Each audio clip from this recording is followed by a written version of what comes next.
À l'aube du troisième millénaire, l'agriculture doit faire face à deux défis importants.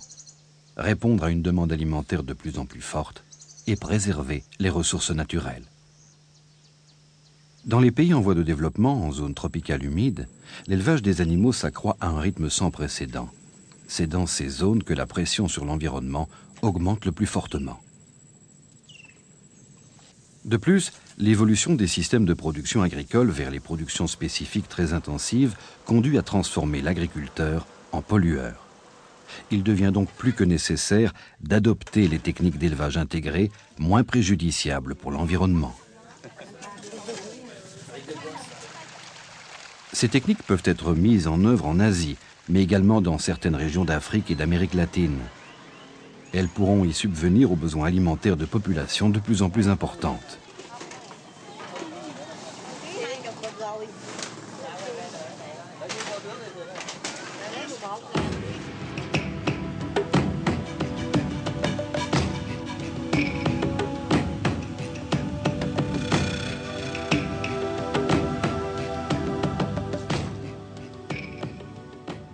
Il est possible d'optimaliser l'utilisation des ressources naturelles des zones humides tropicales par l'intégration de l'élevage à d'autres sous-systèmes comme l'aquaculture, la riziculture, les cultures maraîchères et fruitières. Les produits issus d'un système peuvent partiellement servir de ressources aux autres. Cette intégration contribue ainsi à une augmentation significative de la productivité totale de l'écosystème agricole et donc des revenus des exploitants.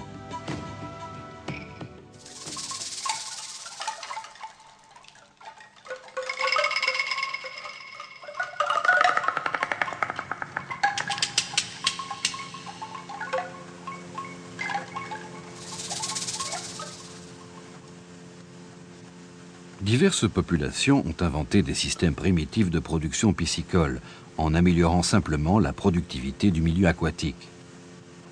Au Bénin, les paysans ont créé un moyen très simple d'intensification de la production. Ce premier système, appelé Akaja, est toujours pratiqué actuellement dans la lagune de Porto Novo, aux eaux peu profondes. Il consiste à planter des pieux de bambou et d'autres arbustes pour former un enclos.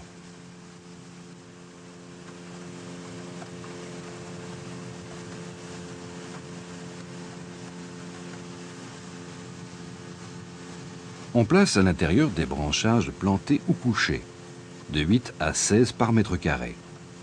Ces branchages vont attirer et concentrer les poissons en leur fournissant un refuge et une nourriture abondante comme les algues, les protozoaires, les larves d'insectes, etc. Chaque année, on obtient des récoltes de 1000 à 20 000 kilos de poissons par hectare. Celle-ci s'effectue en retirant les branchages et en concentrant les poissons au moyen d'un filet de senne tournante. Cette production dépend de la densité des branchages mis en place. Les principales espèces capturées sont des tilapias d'eau saumâtre et des poissons-chats.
Une variante du système Akaja, le halo, est adaptée aux fleuves de plaine. Il consiste à coucher tout au long de leur berge, sur une largeur de quelques mètres, des branchages sur lesquels se développent des plantes semi-aquatiques de surface. Une multitude de poissons s'y réfugient et s'y nourrissent. La récolte consiste à entourer en saison sèche le système d'un long filet, puis de procéder par petits secteurs à l'enlèvement de la végétation et des branchages morts.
On peut capturer par cette technique entre 1000 et 2000 kilos de poissons par hectare.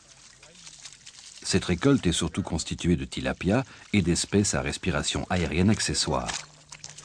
Poissons-chats, poissons à grandes écailles.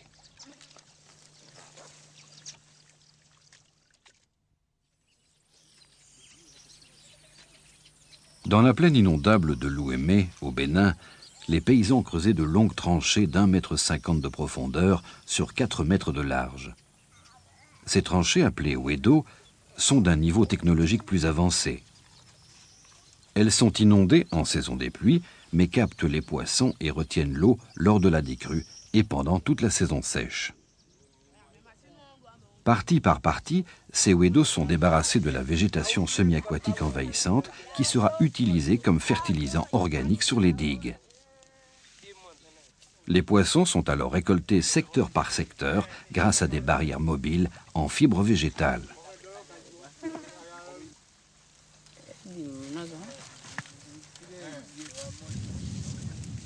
Sur les bords de ces tranchées, les diguettes surélevées sont, dès la décrue, cultivées de légumes. Le reste de la plaine, couverte de plantes aquatiques mortes, est préparée pour la culture du maïs. Ces productions de légumes, maïs et poissons, représentent un premier niveau d'intégration durable qui permet de maintenir des niveaux de production relativement élevés par recyclage de la matière organique produite naturellement.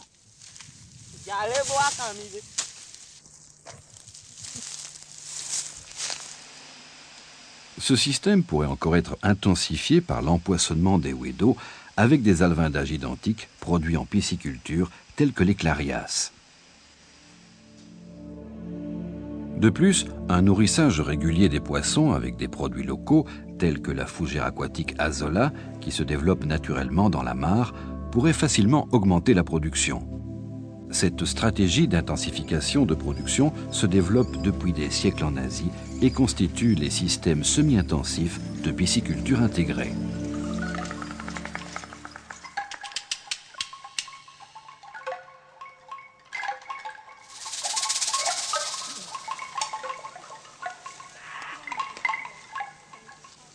La pisciculture, née en Chine depuis plus de 3 millénaires, s'y est développée par intégration avec des activités agricoles et d'élevage, au départ d'associations simples telles que riz-poisson. Ainsi, la riziculture pluviale, fort développée en Asie depuis de nombreux siècles, permet la capture de poissons sauvages. Plus élaborée, la riziculture irriguée consiste à emprisonner des poissons sauvages dans les périmètres rizicoles. Lors de la récolte du riz, cette technique conduit à des captures de l'ordre de 20 à 60 kg de poissons par hectare. Un moyen simple d'intensifier cette production consiste à aménager le long des casiers rizicoles des tranchées de 1 mètre de profondeur qui servent de refuge aux poissons. Ce simple aménagement permet à lui seul, sans alimentation complémentaire, d'accroître la récolte de poissons aux environs de 200 kg par hectare. À partir de cette association simple riz-poisson, les fermiers asiatiques ont multiplié et complexifié les intégrations possibles, tout en recyclant sans cesse les matières organiques produites par l'écosystème agropiscicole, inventant le véritable développement durable bien avant la conférence de Rio de 1992.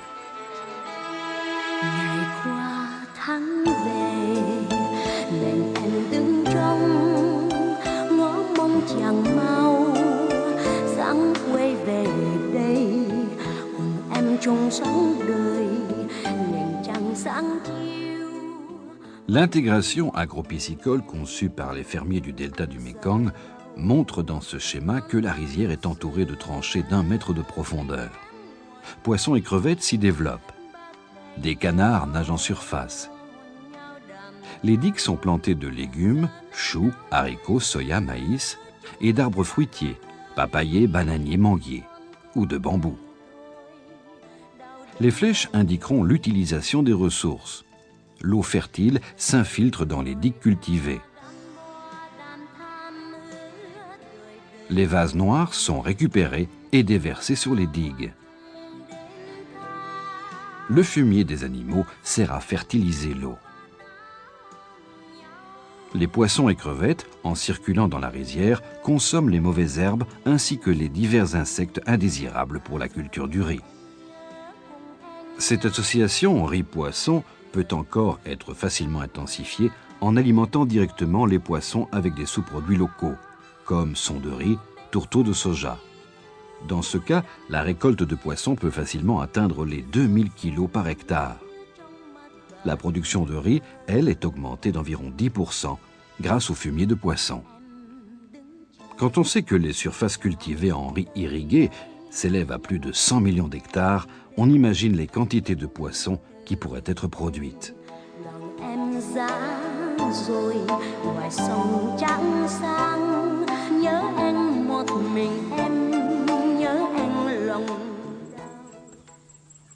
Le système digue-étang favorise l'interaction entre terre et eau, source d'échange d'énergie et de matière. Les terres récupérées à partir des zones marécageuses forment des digues situées à 50 cm au-dessus du niveau d'eau. Ces digues sont régulièrement fertilisées avec les vases organiques lors de l'entretien régulier des étangs.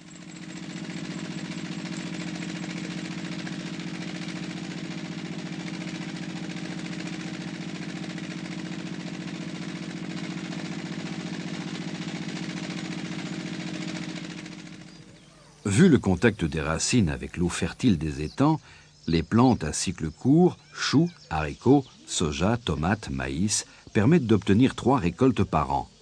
Les arbres fruitiers, comme le bananier et le papayer, grâce aux infiltrations d'eau, continuent de produire, y compris en saison sèche.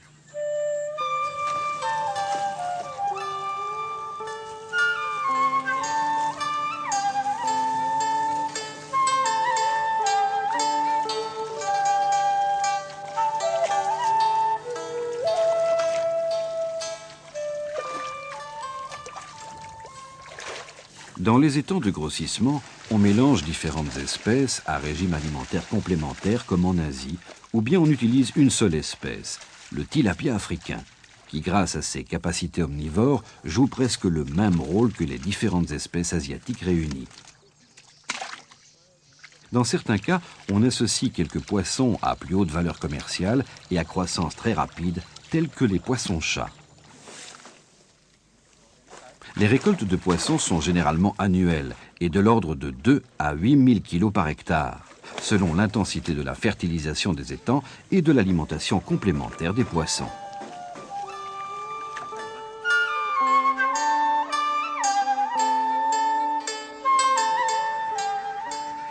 D'autres fermiers asiatiques spécialisés dans la production de canards valorisent leurs déchets via la pisciculture.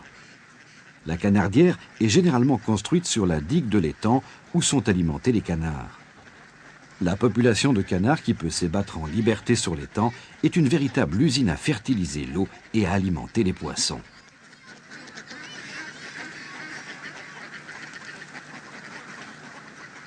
Selon la demande du marché, les fermiers se spécialisent dans les cannes pondeuses ou les canards de chair.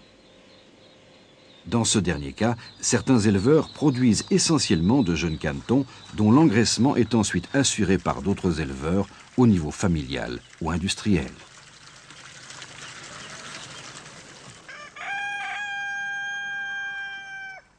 L'alimentation au plan familial peut s'effectuer avec une série de végétaux aquatiques et semi-aquatiques produits sur place, tels l'emna, azola, qu'on mélangera avec du son de riz et de la farine de maïs. Au niveau industriel, on emploie un aliment composé équilibré. Dans certains cas, les vases organiques de l'étang sont utilisés pour produire des plantes décoratives en pot. Chez les producteurs de canards, la pisciculture représente 10 à 20% des revenus de la ferme intégrée.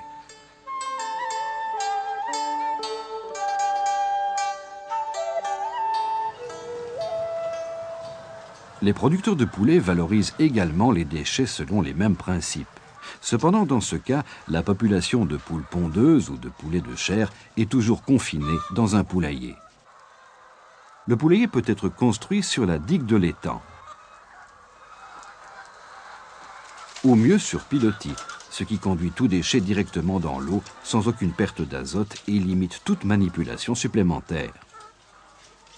L'alimentation des poulets peut être assurée au niveau familial avec une série de végétaux aquatiques et semi-aquatiques complétés par du son de riz et diverses farines. Au niveau industriel, on distribue un aliment composé équilibré. La production de poissons peut représenter une part importante de revenus pour le fermier, de 20 à 40%.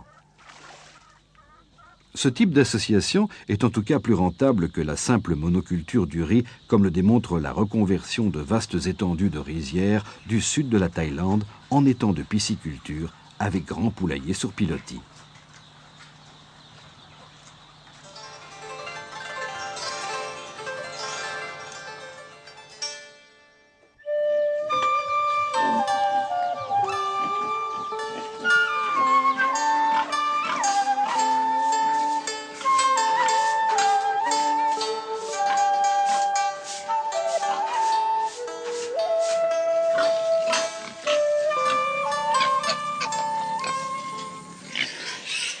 Les producteurs de porcs à l'engraissement ou de truies gestantes construisent généralement leur porcherie sur les digues des étangs. Le nettoyage quotidien conduit tout excrément et tout déchet alimentaire dans l'eau de l'étang.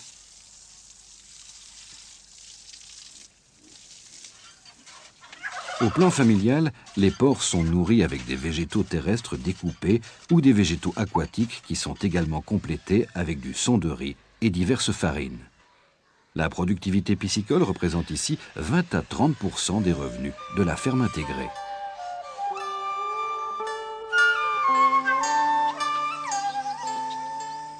Au Vietnam et au Rwanda, des essais d'intégration de l'élevage de lapins à la pisciculture sont actuellement effectués au niveau familial. Les lapins sont toujours confinés dans des clapiers qui peuvent être construits sur pilotis en bordure de digue afin de permettre à tout déchet de tomber dans l'eau. Toutefois, ces crottes dures sont relativement pauvres en nutriments car elles résultent d'une double digestion. L'alimentation des lapins peut être assurée par une série de végétaux terrestres récoltés dans la nature et éventuellement complétée par un aliment composé pour lapins. Dans les étangs, ces essais sont menés soit en monoculture de tilapia ou de clarias, soit en un mélange des deux espèces.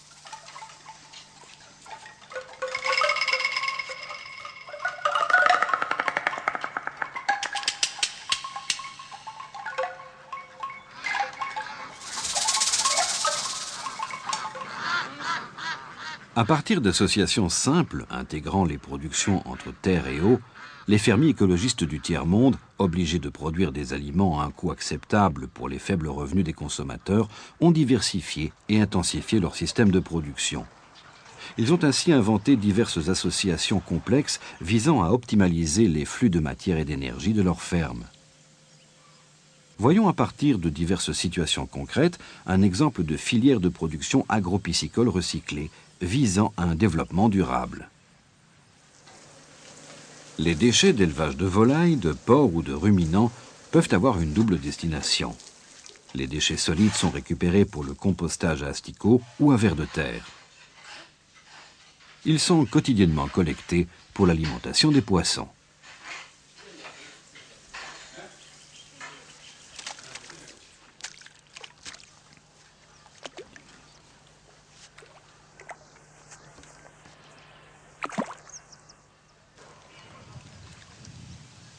Quant aux déchets liquides complétés par des déchets solides, ils sont orientés vers un digesteur pour produire du biogaz.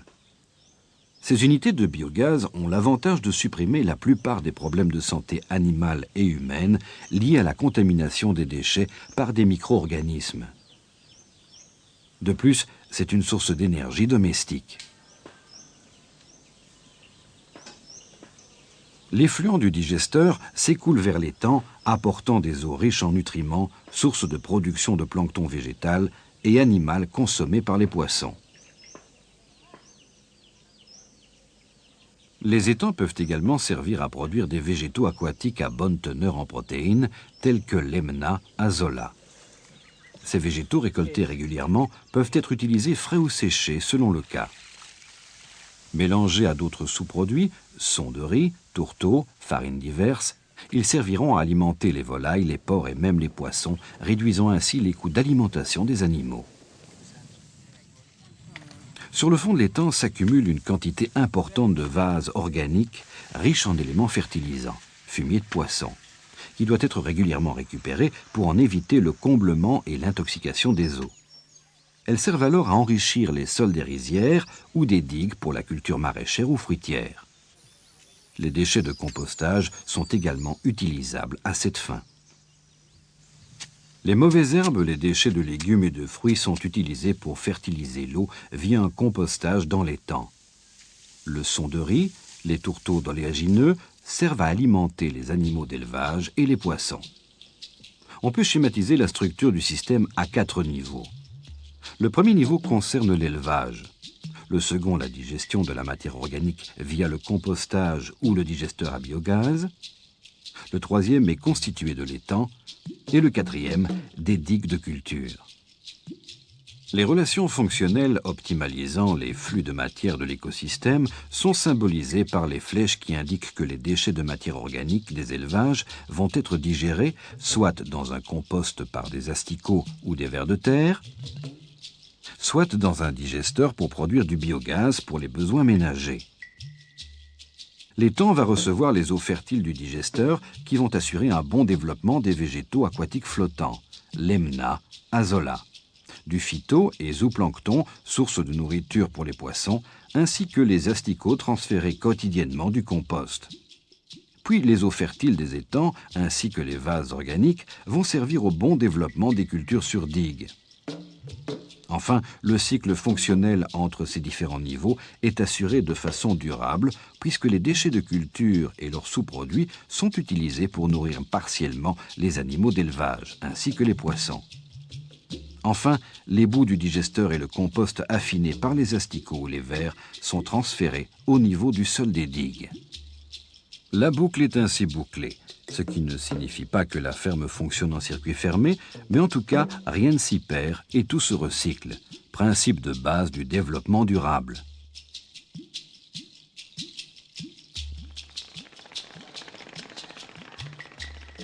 Les fermiers adaptent évidemment leur production à la demande des marchés locaux.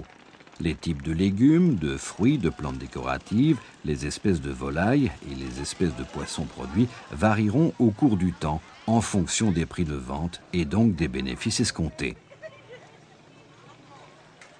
L'explosion démographique entraîne la nécessité de produire plus d'aliments sur des superficies de plus en plus réduites. Ce processus d'intensification a, dans les pays développés, conduit à la mise en place d'unités agricoles plus performantes. Cette augmentation de la productivité repose sur la mécanisation agricole, l'utilisation d'herbicides, de pesticides et d'engrais chimiques. L'ensemble de ces moyens est onéreux et pénalisant pour l'environnement et le bien-être des producteurs et des consommateurs. En Asie, un autre mode d'intensification a prospéré depuis plusieurs millénaires sur des exploitations de taille réduite. Les fermiers y ont largement prouvé l'efficacité, la rentabilité et la durabilité des élevages intégrés en zone humide tropicale. Ils continuent à en améliorer la productivité sans dégrader leur environnement. On peut espérer que cette démarche concrète d'intégration d'activités durables inspirera les fermiers implantés dans les nombreuses zones humides d'Afrique et d'Amérique latine, et qu'ils pourront, à l'avenir, être mieux soutenus par les décideurs et les bailleurs de fonds de développement. Une meilleure gestion des ressources naturelles mondiales est essentielle pour atteindre le double objectif d'une production agricole durable: nourrir une population mondiale croissante et préserver les ressources naturelles.